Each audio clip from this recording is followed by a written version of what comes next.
मुख्यमंत्री सुख आश्रय योजना। जी हाँ, इस योजना के लाभार्थी यहाँ उपस्थित हैं। ये लाभार्थी है गांव नगावा से, ये लड़की है रसीना बेगम। इनके साथ माननीय मुख्यमंत्री महोदय संवाद करना चाहेंगे।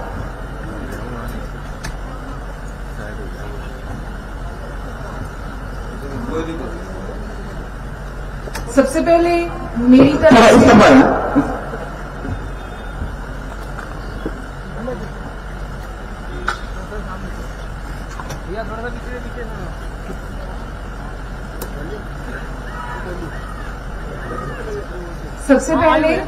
तरफ से मेरे परिवार की तरफ से, मेरी जन्मभूमि हिमाचल प्रदेश की तरफ से, हिमाचल प्रदेश के मुख्यमंत्री यशस्वी, युवा, कर्मठ, ईमानदार, गुणवान, जितनी तारीफ की जाए उतनी कम, हमारे हिमाचल प्रदेश के मुख्यमंत्री श्री सुखविंदर सिंह सुक्खू जी का मैं अपने दिल की गहराइयों से, प्यार से और पूरे सम्मान के साथ हार्दिक अभिनंदन करती हूँ और साथ में मेरा प्यार भरा नमस्कार प्रस्तुत करती हूँ और साथ में यहाँ आए गणमान्य लोगों को भी मैं नमस्कार करती हूँ। सर, मैं अपने बारे में परिचय दूं तो मेरा नाम रजीना बेगम है और मैं गांव ननावा, डाकघर करसाई, तहसील बरसर, जिला हमीरपुर की रहने वाली हूं और मेरी जो शिक्षा है, मैंने राजकीय वरिष्ठ माध्यमिक पाठशाला बिहार 12वीं तक की परीक्षा वहां से उत्तीर्ण की है। उसके पश्चात में अपना बैचलर ऑफ साइंस यानी कि पोस्ट ग्रेजुएशन की डिग्री मैंने Swami Vivekananda government degree college से की है और उसके पश्चात मैंने एमएससी यानी कि पोस्ट ग्रेजुएशन इन मैथमेटिक्स भी मैंने Swami Vivekananda government degree college से ही की है और अब मैं वर्तमान में शिवा कॉलेज ऑफ एजुकेशन से बैचलर ऑफ एजुकेशन में सेकेंड ईयर में मैं टीचर ट्रेनिंग यानी कि टीचर की ट्रेनिंग ले रही हूँ और वो भी आपके सहयोग से ही पॉसिबल हो पाएगी ये बात, क्योंकि किसी भी प्राइवेट कॉलेज में मेरे लिए बीएड करना उतना मतलब पॉसिबल नहीं था, तो ये सब चीजें जो हुई हैं वो आपके इससे ही हुई हैं। तो इसलिए मैं आज आपको दिल की गहराइयों से आपका जो है बहुत बहुत आभार करती हूँ। Thank you so much sir. आपने हम अनाथ बच्चों के बारे में सोचा, क्योंकि हम लोगों की सर कोई भी रिस्पॉन्सिबिलिटी लेना नहीं चाहता है। कोई लोग होते हैं जो इतनी हिम्मत कर पाते हैं। तो हम जहाँ शिमला गए थे तो वहाँ पे आपने बैनर पे मतलब वहाँ पे लिखा हुआ था कि माँ भी हम, बाप भी हम। तो सही न सर, आप ही हमारे माँ भी हैं और आप ही हमारे बाप भी हैं। तो माता पिता दोनों का सम्मान भी मैं आपको देती हूँ। सुखविंदर सिंह सुक्खू, सुखविंदर सिंह सुक्खू जिंदाबाद।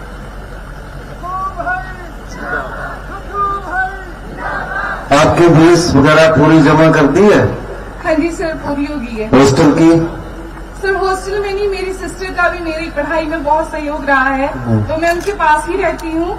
तो बीएससी एमएससी मेरी उन्होंने ही करवाई है, तो उसके पश्चात बीएड जो है वो आपके सहयोग से पॉसिबल हो पाई है। आपको हर महीने मिलते हैं पैसे? 4000 रुपये मिल रहा है? हाँ जी सर, मिलते हैं। और एक एकेडमिक टूर भी होगा, है ना? जी सर, वो भी आप ले सकते हैं। Thank you. ठीक है। और सर मैं लास्ट में यही कहना चाहूंगी कि हिमाचल प्रदेश के इवन सर भारत के इतिहास में आज तक ये योजना कहीं नहीं, किसी ने भी नहीं सोची होगी और हम अनाथ बच्चों के बारे में सर किसी ने भी नहीं सोचा होगा। तो धन्यवाद सर। और यही कहना चाहूंगी कि आप आए, बाहर आए। धन्यवाद रजीना बेगम। अब एक और लाभार्थी इसी योजना के हमारे बीच में उपस्थित है, विकास।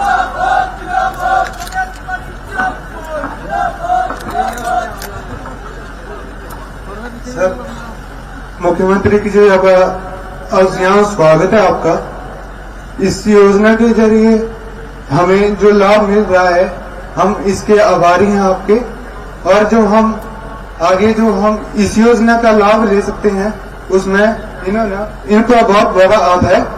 हमारी मांग ये है कि हमारे मकान के लिए कोई जो आप योजना के तहत बन रहा है उसके हम आपके आभारी हैं, इसलिए हम आपका अभिनंदन करते हैं।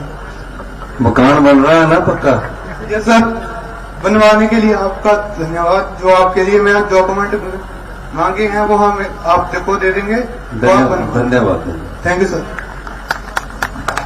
और इस पर जैसे माननीय विधायक महोदय ने चर्चा की कि आपदा प्रभावित परिवारों के लिए जो प्रदेश सरकार ने एक पैकेज जारी किया है, उसके तहत कुछ लाभार्थी भी यहाँ उपस्थित हैं।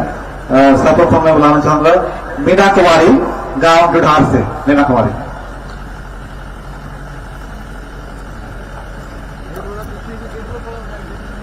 मान्यवर नमस्कार, मैं मीना कुमारी, वाइफ ऑफ विनोद कुमार, ग्राम पंचायत बिझड़ी के गांव जुढ़ार की स्थायी रहने वाली हूँ।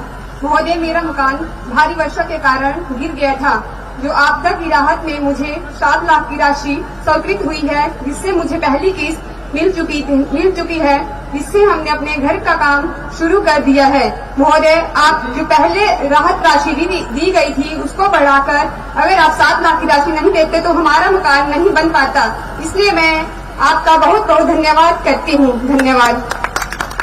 धन्यवाद। और इसी पहले की तरफ से जो एक लाभार्थी गांव महारों से श्री रविंद्र सिंह, आपको भी मकान निर्माण के लिए 7 लाख रुपए मिले। सबसे पहले हमारे बीच आए हमारे देवता समान मुख्यमंत्री का मैं स्वागत करता हूं, जिन्होंने हमारे जो आपदा हमारी आई थी हमारी बरसात में, इन्होंने हमारी को देखा और हमारी बहुत बड़ी सहायता की। हम चाहते हैं कि ऐसे मुख्यमंत्री हर प्रदेश को मिले। उन्होंने हमारे लिए बहुत ही उनको राहत राशि हमने दी थी तो हमें मिल चुकी है। हमारे काम बड़ा चल हुआ काम का, हम उनकी बहुत आभारी हैं। धन्यवाद।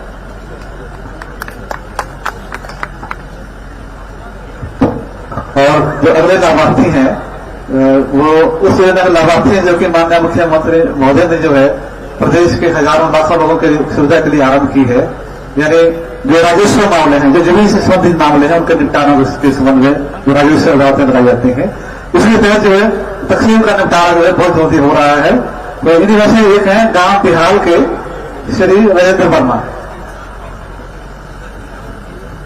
नमस्कार सर, मेरा नाम राजेंद्र वर्मा है। सर, यहीं इस बलबिहार पंचायत से मैं बिलोंग करता हूं। रेवेन्यू में आपने जो एक शुरुआत की है, जिसमें आपने टाइम बाउंड किया है इंतकाल को, कुछ हमारे यहाँ जैसे पार्टीशन के इश्यूज हैं, उसमें बहुत कम पैसे में लोगों के पार्टीशन हुए, जिसमें हमारा भी हुआ। हमने अपने परिवार के जमीन का पार्टीशन किया और हमारे को देखकर बहुत सारे लोगों ने गांव में पार्टीशन में अपने जमीन का पार्टीशन किया, जो मुश्तरका जमीनें होती थी, ताकि उनका जो लोग हैं उनको कम पैसे में डिवीजन हो जाए और झगड़े उसमें कम से कम हो। लोगों को ज्यादा से ज्यादा यही उसका तहसील लेवल पर निपटारा हो जाए। इस मामले में मैं आपको बधाई देता हूं। एक और कि जो आपने विभागों को जो अकाउंटेबल बनाया, जो आपने जवाबदेह बनाया है, उसकी वजह से एक जवाबदेह प्रशासन जो है वो ये दिखाता है कि सरकार अपने जनता के प्रति कितनी जवाबदेह है। तो मैं आपका धन्यवाद करता हूं। आपने इस पर बहुत बेहतरीन काम कर रहे हैं और मैं समझता हूं आगे भी आप ऐसे ही। लाल लकीर वाले भी हम ठीक कर रहे हैं। लाल लकीर है ना काफी सालों से, उसको भी हम ठीक कर रहे हैं। Thank you sir. धन्यवाद। अब इसके बाद जो एक और लाभार्थी हमारे बीच में मौजूद है गांव समेला से श्री अजीत सिंह।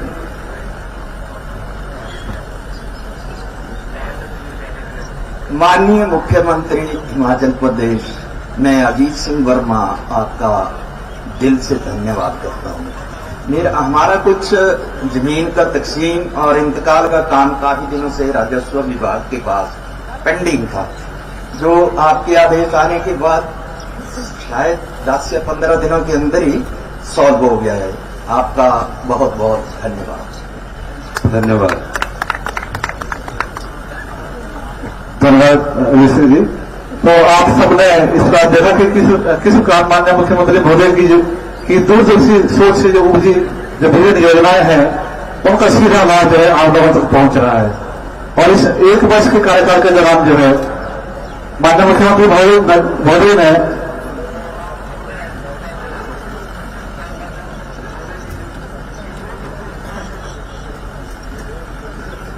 और गत 1 वर्ष के दौरान माननीय मुख्यमंत्री महोदय ने जिस प्रकार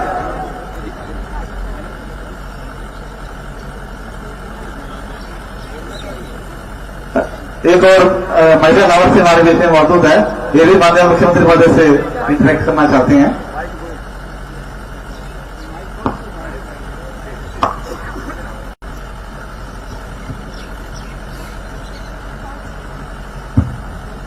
बोला। थैंक यू सुक्खू भाई, थैंक यू सुक्खू भाई जी, आपका बहुत बहुत धन्यवाद। आपने हमारे लिए पैसे जो दिए हैं, मकान गिरा हुआ है और आप हमने तो सारा पैसा लगा दिया जो आपने दिया है। आपका बहुत बहुत धन्यवाद, आपका बहुत सहयोग रहा। हमारे बीडीसी मेंबर डैनी जसवाल जी, उनका भी बहुत सहयोग रहा सर, धन्यवाद सर। हाली तो 3 ही मिले, बाकी तो कुछ ही मिले, पूरा बस मकान मड़ी के 3 लाख सर लेंटर डाल दिया हमने सर, और भी अप्लाई कर दिया है सर अगली किस्त के लिए। हाँ जी सर। ठीक, धन्यवाद। तो इस पर आपने जैसे कि किस प्रकार जो माननीय मुख्यमंत्री महोदय की जो दूरदृष्टि और जो दूर से और दृढ़ संकल्प है, उससे जो उनकी जितनी भी योजनाएं हैं उनका सीधा लाभ जो है आम लोगों तक पहुंच रहा है, आम जनता तक पहुंच रहा है। और इसे 1 वर्ष के दौरान माननीय मुख्यमंत्री महोदय ने जिस प्रकार के सराहनीय एवं ऐतिहासिक निर्णय लिए हैं, वे हिमाचल प्रदेश के इतिहास में सदैव स्मरणीय और हमेशा अनुकरणीय रहेंगे। जी हाँ, इस व्यवस्था परिवर्तन के प्रणेता माननीय मुख्यमंत्री महोदय को आज हम अपने बीच में पाकर बहुत ही गौरवान्वित महसूस कर रहे हैं। और इस मौके पर आप सभी लोग जो है उत्साहित हैं, उत्सुक हैं माननीय मुख्यमंत्री महोदय के उद्बोधन और विचार सुनने के लिए।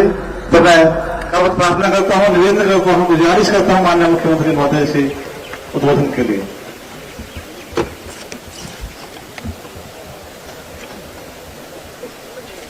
इस क्षेत्र के लोकप्रिय विधायक, हमारे साथी, जब हम कॉलेज में पढ़ा करते थे, इंद्रदत्त लखनपाल भी शिमला में उसी गवर्नमेंट कॉलेज में पढ़ा करते थे। शिमला में एक ही कॉलेज हुआ करता था और पूरे क्षेत्र के लोग उसमें पढ़ा करते थे। तो हमीरपुर से तो बहुत कम लोग यहाँ पर वहां पढ़ा करते थे। इंदर जी और हम इकट्ठे ही कॉलेज में पढ़कर हम विश्वविद्यालय में चले गए। इंदर जी अपने काम धंधे में लग पड़े। हमारे पुराने साथी इंद्रदत्त लखनपाल जी इस क्षेत्र के सेवक भी हैं। मेरे राजनीतिक सलाहकार श्री सुनील बिट्टू जी, पूर्व विधायक श्री वीडी लखनपाल जी, श्री मंजीत डोगरा जी, ब्लॉक कांग्रेस कमेटी के हमारे अध्यक्ष केवल दीवान जी, हमारे प्रदेश कांग्रेस कमेटी के जनरल सेक्रेटरी राजेंद्र जार जी, कृष्ण चौधरी जी, राजीव राणा जी, हमारे पोल्यूशन के मेंबर डैनी जसवाल जी, हमारे इस क्षेत्र के सभी पंचायत प्रधान, बिजड़ी पंचायत के प्रधान संजय जी, सभी दूर दराज से आए माताएं, बहनें, युवा साथी और बुजुर्गों, 1 वर्ष पहले हिमाचल प्रदेश में जब कांग्रेस की सरकार बनी और कांग्रेस की सरकार बनने के बाद हमीरपुर जिला से मुख्यमंत्री के रूप में जब मैंने शपथ ली, उस समय मेरे मन में कई विचार आते थे। मुख्यमंत्री की शपथ लेने के बाद मैं जब अभी सुख आश्रय के लाभार्थियों से बात कर रहा था तो मेरे मन में बहुत अधिक प्रसन्नता हो रही थी। शपथ लेने के बाद मैं बालिका अनाथ आश्रम में गया। उन प्यारी नन्ही बच्चियों से मैंने कुछ सीखा और एक ध्यान मेरे दिमाग में हमेशा रहा कि जिन बच्चों की माता नहीं है, जिन बच्चों के पिता नहीं है, उनके लिए कोई योजना लाई जाए। मैंने इस दृष्टि से सोचना शुरू किया और 10 महीने बाद मुख्यमंत्री सुख आश्रय योजना धरातल पर आई और आज जब उसका लाभ इन हमारे बच्चों को मिल रहा है तो मन में बहुत अधिक प्रसन्नता हो रही है। हमने हिंदुस्तान का पहला कानून बनाया और कानूनी रूप से उन बच्चों को ये अधिकार दिया जिनके पास जिनकी माता नहीं है, जिनका पिता नहीं है, अगर वो आगे पढ़ना चाहते हैं पैदा होने के बाद से 27 साल की उम्र तक पूरा खर्चा उनका सरकार ही करेगी। उन्हें चिल्ड्रन ऑफ द स्टेट का दर्जा दिया गया, यानी सरकार ही माता है और सरकार ही पिता है, जिसके अंतर्गत इन बच्चों को हमारा लाभ पहुंच रहा है। आप सोचते बहुत है, लेकिन जब तक आप कोई योजना धरातल पर नहीं ला सकते, तब तक वो योजना पूर्ण नहीं मानी जाती है। ये योजना सोची भी गई और 10 महीने के भीतर धरातल पर भी लाई गई, और उन सभी सरकारी बच्चे जिन्हें चिल्ड्रन ऑफ द स्टेट का दर्जा दिया गया है, तकरीबन 4000 बच्चों को हमने एक अधिकार दिया, कानूनी अधिकार दिया कि सरकार ही तुम्हारा 27 साल की उम्र तक ख्याल रखेगी। अभी हम अपनी आर्थिक स्थिति से उबर ही रहे थे। प्रदेश आर्थिक तंगहाली के जाल में फंसा हुआ था और इस आर्थिक बदहाली की लड़ाई हम लड़ रहे थे। भारतीय जनता पार्टी की जो पिछले 5 वर्षों की सरकार थी, उसने प्रदेश पर तकरीबन 75,000 करोड़ रुपए का कर्जा छोड़ा, और जो 6th पे कमीशन हमारे सरकारी कर्मचारी और अधिकारियों को दिया, उसकी 10,000 करोड़ की लायबिलिटी हम पर छोड़ी। हमने हिम्मत नहीं हारी, हम उस कर्जे की चुनौती के साथ साथ प्रदेश के विकास में आगे बढ़ते गए। और आज मुझे खुशी इस बात की है, जो भारतीय जनता पार्टी के लोग ध्यान आकर्षित करने के लिए जो बात कह रहे हैं, उनसे पूछना चाहिए कि 2022-23 में भारतीय जनता पार्टी की सरकार ने 14,000 करोड़ रुपए का कर्जा लिया था, 14,000 करोड़ रुपए का कर्जा लिया था। और मैं पिछले कल बयान देख रहा था, उल्टा चोर कोतवाल को डांटे। कर्जा उन्होंने लिया, इलेक्शन का वर्ष था, 14,000 कर्जा लिया, 9,000 के करीब शिक्षा संस्थान और दूसरे संस्थान खोल दिए। जब दिल आया, चुनावों का 6 महीने का पहले का समय था, या एसडीएम ऑफिस खोल दो, या डिवीजन ऑफिस खोल दो, या स्कूल अपग्रेड कर दो, लेकिन इन ऑफिसों में जो नियुक्तियां होनी चाहिए थी, वो नियुक्तियां नहीं थी।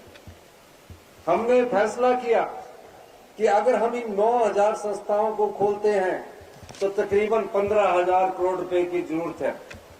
पैसे की भी बात नहीं होती, लेकिन 15,000 करोड़ के बाद इन संस्थान को चलाने के लिए जो सरकारी कर्मचारियों की नियुक्ति होनी चाहिए थी, उसके लिए कोई हमारे पास नियुक्ति करने के लिए कोई साधन नहीं था, ना तो नियुक्ति की गई थी। इसलिए हमने प्रयास किया और पहले वर्ष में हमने व्यवस्था परिवर्तन का नारा दिया। और आज मुझे खुशी है, 1 वर्ष में हमने ऐसे कानून बदले, ऐसी व्यवस्था लाई कि आज हमारी पूरी की पूरी अर्थव्यवस्था पटरी पर आना शुरू हो गई, और 20% हमारी अर्थव्यवस्था में 1 साल के कार्यकाल में सुधार हुआ। जब सुधार की प्रक्रिया में हम आगे बढ़ते हैं, तभी हम आत्मनिर्भर हिमाचल के सपने को पूरा कर सकते हैं। अभी हम इस समस्या से जूझ ही रहे थे कि प्रकृति ने हिमाचल प्रदेश में इतिहास की सबसे बड़ी आपदा का सामना हम लोगों को करना पड़ा। हमारे जीवन काल में हमने कभी भी ऐसी तबाही का मंजर नहीं देखा, ऐसी त्रासदी हमने कभी भी नहीं देखी। मैं पूरे प्रदेश में घूमा, मैं कुल्लू क्षेत्र में गया, जहां सड़कें पूरी तरह उखड़ गई थी, मकान बह गए थे, पीने की पानी की योजनाएं ब्यास नदी में बह चुकी थी, ना रोशनी थी, ना सड़क था, ना पीने का पानी था। हमारी सरकार की इच्छा शक्ति देखिए, हमने 48 घंटे में, जो 7 जुलाई को बारिश में भारी तबाही कुल्लू जिले में हुई, हमने 48 घंटे में पीने की पानी की योजनाओं को भी सुचारू रूप से शुरू किया, टेम्परेरी सड़क भी बहाल की और बिजली की रोशनी भी उपलब्ध उन्हें करवाई। हमने कल्पना भी नहीं की थी कि ये बरसात का इतना भयंकर दौर आएगा कि 14 अगस्त को मैं शिमला से कुल्लू जाने के लिए अभी जाने ही वाला था, कि पता लगा कि पिछले रात की बारिश ने एक ही दिन में 51 लोगों को हमसे छीन लिया। पूरे हिमाचल प्रदेश में चाहे ऊना था, चाहे बिलासपुर था, चाहे मंडी था, सब जगह तबाही का मंजर था। हर जगह से फोन आ रहे थे कि हमारी सड़क टूट गई है, हमारी पानी की पीने की योजना बह गई है। हमारी सरकार ने हिम्मत नहीं हारी। हमने दिन रात प्रयास किया। रात के 2-2 बजे तक हम अधिकारियों की बैठक लेते रहे। सुबह मैं हर डिस्ट्रिक्ट में जाता था, हर शाम को 6 बजे मैं बैठक लेता था और मैंने कहा हिमाचल प्रदेश के गांव का कोई भी क्षेत्र पानी से महरूम नहीं रहना चाहिए, सड़क से महरूम नहीं रहना चाहिए, बिजली से महरूम नहीं रहना चाहिए। और हम दिन रात प्रयास करते हैं। आपदा भी ऐसी, एक समय यह पता लगता कि आज यहां क्लाउड बर्स्ट हो गया, 7 मकान बह गए, 15 व्यक्ति पानी में लीन हो गए। हर दिन यही सूचना हमें आपदा के समय मिलती रही। कई घर बर्बाद हो गए। कईयों ने कल्पना भी नहीं की थी, कि सोचा भी नहीं होगा कि एक दिन पहले जिस घर में वो रह रहे थे, अगले दिन उनका ये आशाना, ये भारी बरसात उनसे छीन ले जाएगी। बड़ी मुश्किल से एक घर बनता था। पाई पाई जोड़कर एक हिमाचल का आदमी घर बनाता है और अगले दिन जब उस घर से उसे पता लगता कि भारी बारिश ने इसको तबाह कर दिया, आप अंदाजा लगाइए जिसका घर बार बर्बाद हो जाता है उसके मन पर क्या बीतती होगी। वो दर-दर की ठोकरें खाने को मजबूर हो गए। हमारी सरकार ने फैसला किया कि थोड़े समय के लिए इन जो परिवारों के घर उजड़ गए हैं उन्हें किराए के मकान में रखा जाएगा। और हमने हिंदुस्तान में ऐसी कोई योजना थी, पहली ऐसी योजना लाई जहां आपदा प्रभावित परिवारों को गांव में 5,000 रुपया प्रति घर के हिसाब से, प्रति परिवार के हिसाब से किराए के रूप में हमने दिया और 10,000 रुपया शहर में दिया। उनके बर्तन तक नहीं बचे थे। हमने गैस का सिलेंडर, बर्तन से लेकर खाने पीने की आपूर्ति अभी 31 मार्च 24 तक हमने उनके लिए जारी रखी है। उसके बाद इस बर्बाद प्रदेश को आबाद करने की जिम्मेवारी भी हमारी सरकार की थी। केंद्र में भारतीय जनता पार्टी की सरकार थी। मैं बार बार केंद्र के नेताओं से मिला, बार बार मैंने अनुरोध किया कि इस आपदा को या तो आप राष्ट्रीय आपदा घोषित करें या स्पेशल रिलीफ पैकेज घोषित कीजिए। मैंने भारतीय जनता पार्टी के यहाँ के जितने भी विधायक थे सबसे अनुरोध किया। भारतीय जनता पार्टी के विधायकों ने, जैसे कि मेरे साथी इंद्रदत्त लखनपाल जी ने बोला, प्रस्ताव लाए विधानसभा में। 3 दिन तक बड़ी बड़ी चर्चाएं की। हर घर बसना चाहिए, हर घर में पानी पहुंचना चाहिए, सड़क उपलब्ध होनी चाहिए। लेकिन जब प्रस्ताव पर वोट डालने की बारी आई, भारतीय जनता पार्टी का एक भी विधायक उस प्रस्ताव के समर्थन में नहीं खड़ा हुआ। वो प्रस्ताव कोई हमारे समर्थन में नहीं था कि सरकार के समर्थन में था। वो प्रस्ताव तो उन आपदा प्रभावित परिवारों के समर्थन में था जिनका घर उजड़ चुका था, जिनका घर आंशिक रूप से टूट चुका था। वो उनके साथ नहीं खड़े हुए। आए दिन बयानबाजी करते हैं कि केंद्र सरकार ने बहुत पैसा दिया। केंद्र सरकार ने कोई हमें ऐसा पैसा नहीं दिया कि जो स्पेशल रिलीफ पैकेज हो। हमें स्पेशल रिलीफ पैकेज के समय कोई आर्थिक सहायता नहीं मिली। जो सहायता मिली वो हमारे एनडीआरएफ और एसडीआरएफ के कानून के तहत जो बनता था वो सहायता हमें मिली। अब जब आपदा से निपटने के बाद केंद्र सरकार के कानून है, उन कानून के तहत हमने क्लेम भरा। 10,000 करोड़ रुपए का जो केंद्र सरकार के कानून है उसके अनुसार हमने क्लेम भरा। वो क्लेम हमें इस दिसंबर में आ जाना चाहिए था, लेकिन अभी तक वो क्लेम अभी तक नहीं आया। कौन लोग हैं जो इस प्रकार का क्लेम लिखवा रहे हैं? केंद्र में बैठी भारतीय जनता पार्टी की सरकार के नेता जो यहां से चुनकर जा रहे हैं वो हमारा क्लेम लिखवा रहे हैं। क्यों नहीं वो आपदा प्रभावित परिवारों के क्लेम को आने देते? ये सवाल आने वाले समय में आप उन लोगों से जरूर पूछिए।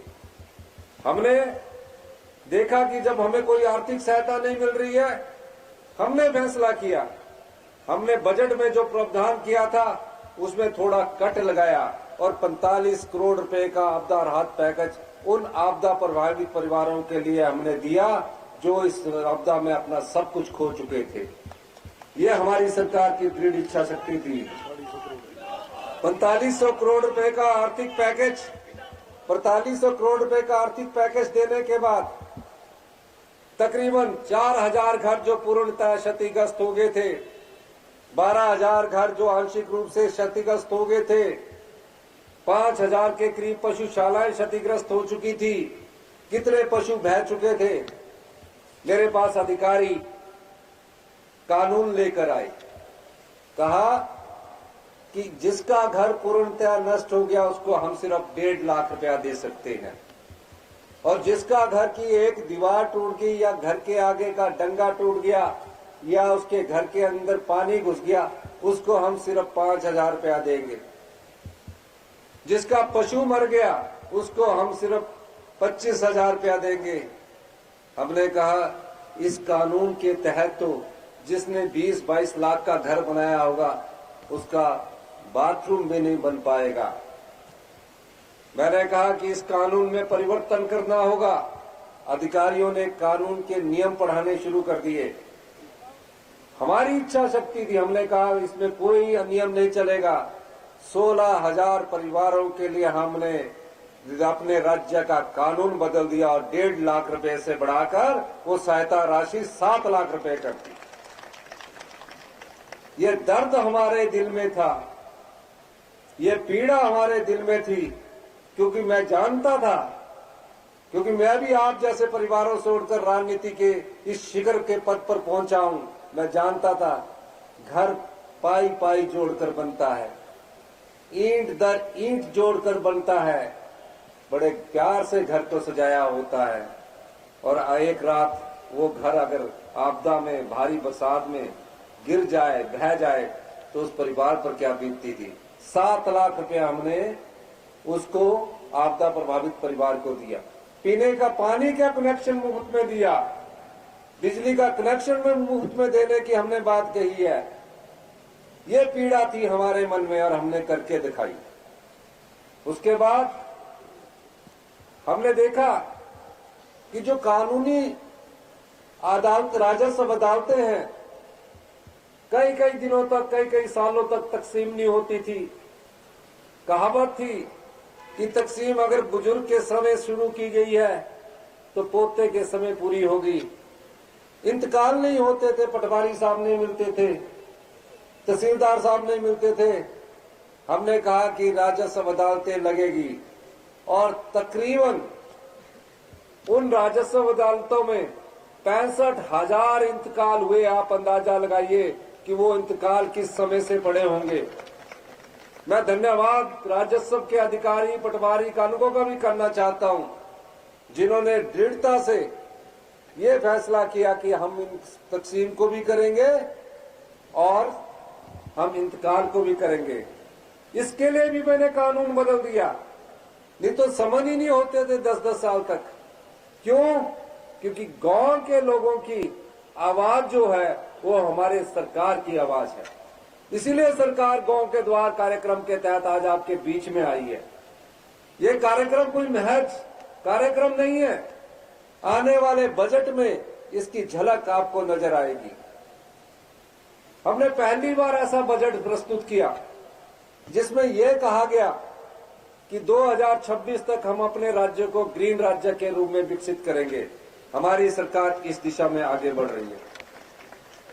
पिछले 5 सालों में शिक्षा के स्तर में इतनी गिरावट आई, मतलब जो बच्चे शिक्षक गवर्नमेंट स्कूल में पढ़ने जाते हैं उनके स्तर में इतनी गिरावट आई कि 5वीं का बच्चा दूसरी कक्षा की किताब नहीं पढ़ सकता, दूसरी कक्षा की किताब नहीं पढ़ सकता।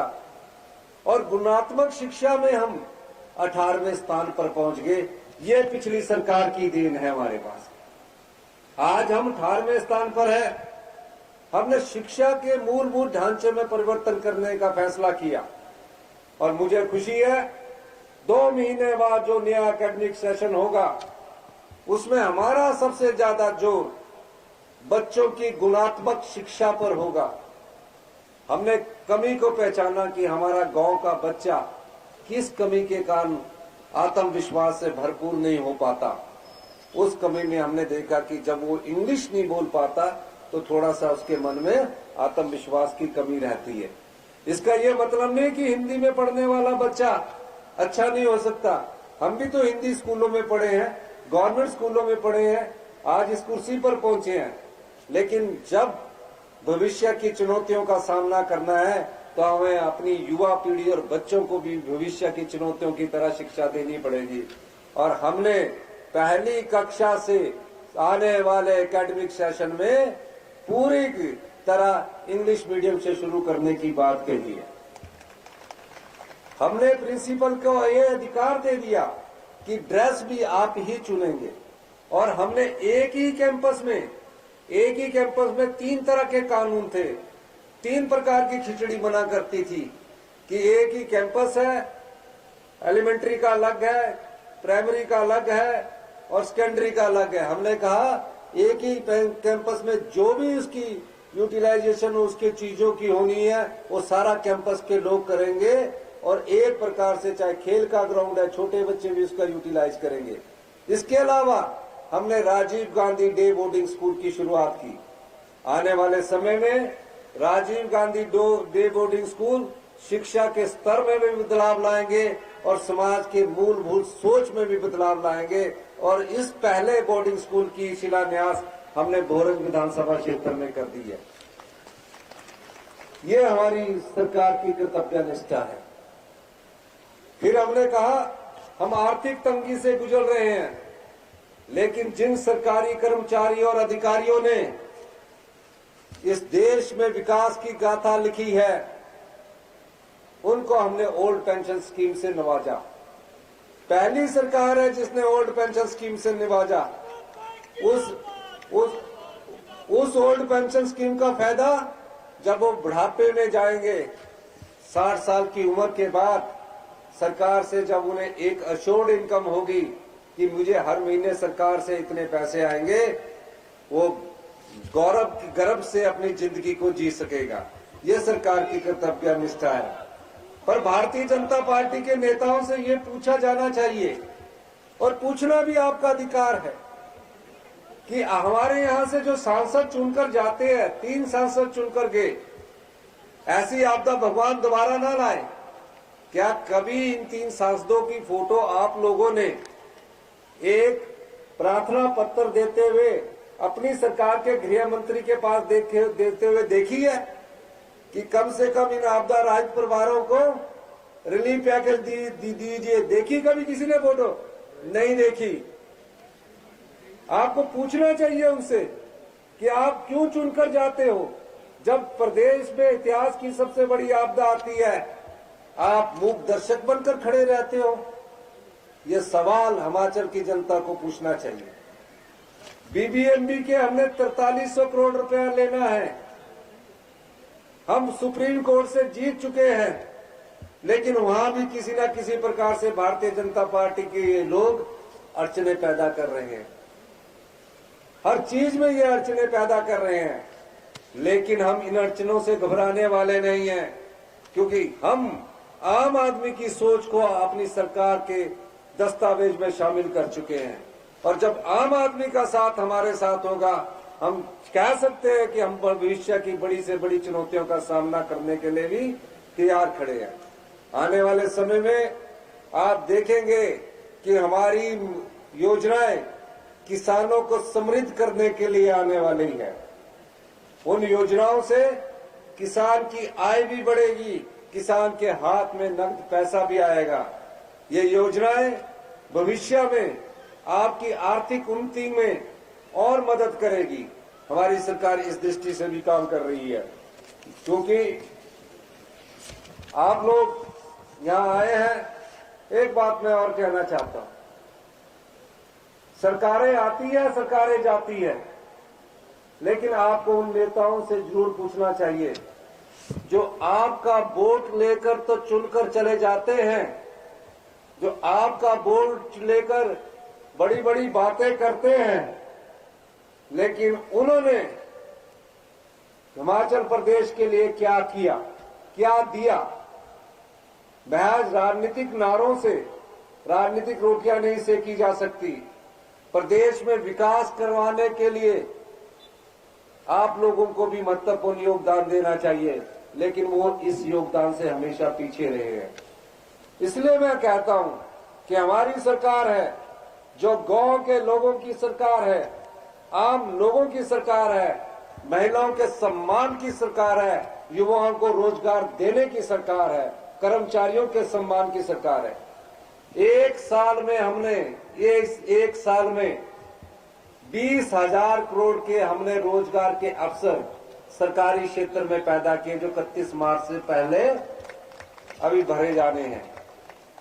सभी लोगों को सरकारी क्षेत्र में रोजगार नहीं मिल सकता, लेकिन हम ऐसी नीति बना रहे हैं तकरीबन सभी लोग किसी न किसी रूप से, चाहे सरकारी क्षेत्र है, चाहे निजी क्षेत्र है या कृषि क्षेत्र है, किसी न किसी रूप में उसको रोजगार मिले। हमारी सरकार इस दिशा से आगे बढ़ रही है।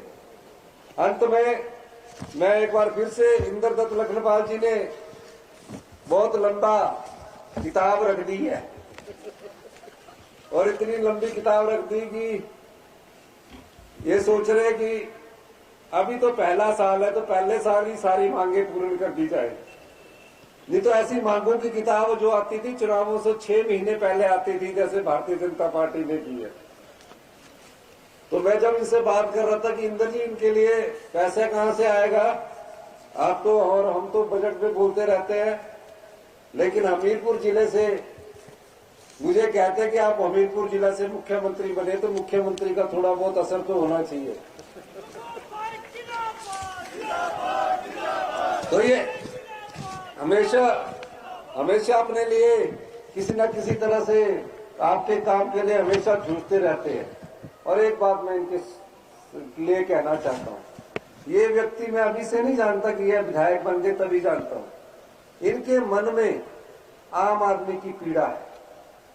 आपने एक ऐसे विधायक को चुनकर भेजा जिनके मन में आप लोगों के लिए दर्द है। विधायक बनते हैं, चुने जाते हैं, फिर दोबारा आते हैं, लेकिन इनके मन में आपके लिए दर्द है। कोई महिला है, कोई युवा है, मेरे पास हमेशा आते कि इसको रोजगार देना है। जितना ये भाग दौड़ करते हैं, मैंने अपने जीवन में ऐसे विधायक बहुत कम देखे हैं। तो एक तो जो अच्छा सेवक होता है, अच्छा सेवा करने वाला होता है, उसको कभी खोना नहीं। जब आप खो देते तो काफी पिछड़े जाते हो। इन्होंने 2 बिजली क्षेत्र जो है, बिजली क्षेत्र में 2 सब डिवीजन खोलने की बात की है। एक आईपीएच का सब डिवीजन और एक पीडब्ल्यूडी का सब डिवीजन खोलने की बात है। आर्थिक तंगी के बाद भी इंदर जी ने मुझे कन्विंस किया कि आप इस प्रदेश के मुख्यमंत्री हैं, हमीरपुर जिले को कुछ मिलना चाहिए, तो ये दोनों सब डिवीजन मैं खोलने की घोषणा करता हूं। बड़सर में इन्होंने अपना जो सिविल हॉस्पिटल है उसको 100 बेड करने की बात की गई है, उसको भी मैं स्वीकृति प्रदान करता हूं। शिक्षा के क्षेत्र में बड़ी लंबी मांग रखी है। जिन स्कूलों में इन्होंने कहा है कि बड़सर राष्ट्रीय वरिष्ठ माध्यमिक पाठशाला बड़सर, सोरी एवं दांदड़ू में वाणिज्य संकाय साइंस मेडिकल स्ट्रीम की कक्षाओं के संचालन, इनमें साइंस और कॉमर्स की क्लासेस शुरू करने की इन्होंने बात की है। और राष्ट्रीय वरिष्ठ घगोट व समताड़ा में भी कॉमर्स की क्लासेस शुरू करने की बात की है। कुल्हेड़ा में साइंस मेडिकल स्ट्रीम की क्लासेस शुरू करने की बात की है। धवीरी में मेडिकल साइंस की कक्षा संचालन हेतु साइंस की बात की है। जो भी इन्होंने कहा है, जितना मैंने कहा उतना भी मिल जाएगी, बाकी को बाद में थोड़ा सा ये सोच रहे कि मैं दोबारा आऊं ना एक ही बार में सब कुछ दे एक लोहारली में medical and non medical stream में क्लास साइंस की क्लासेस शुरू करने की बात की है। एक हमें बच्चे मिले थे द्विवेड़ी में भी मुझे बच्चे मिले थे जब मैं आपदा के समय आया था, वहां भी साइंस की क्लासेस शुरू करने की बात की है। और इन्होंने सलोनी में 10 बेड के हॉस्पिटल की बात की है।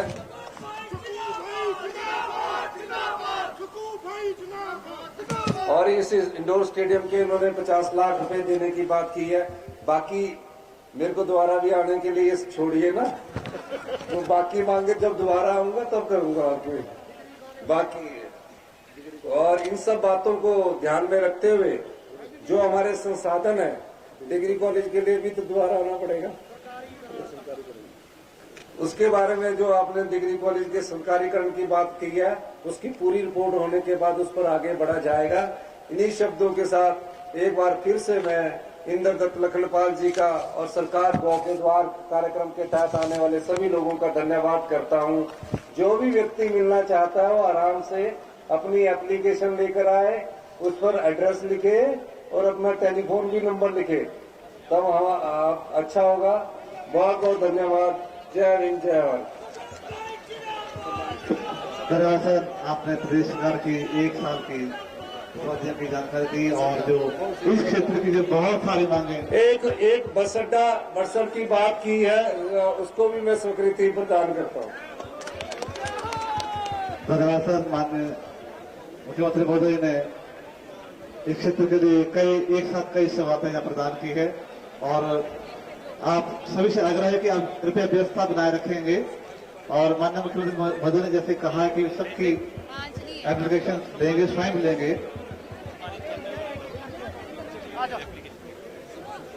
और इससे पहले जो है, जो माननीय मुख्यमंत्री महोदय के अभिनंदन के लिए कुछ संगठन यहाँ अब भी यहाँ बड़ी देर से खड़े हैं।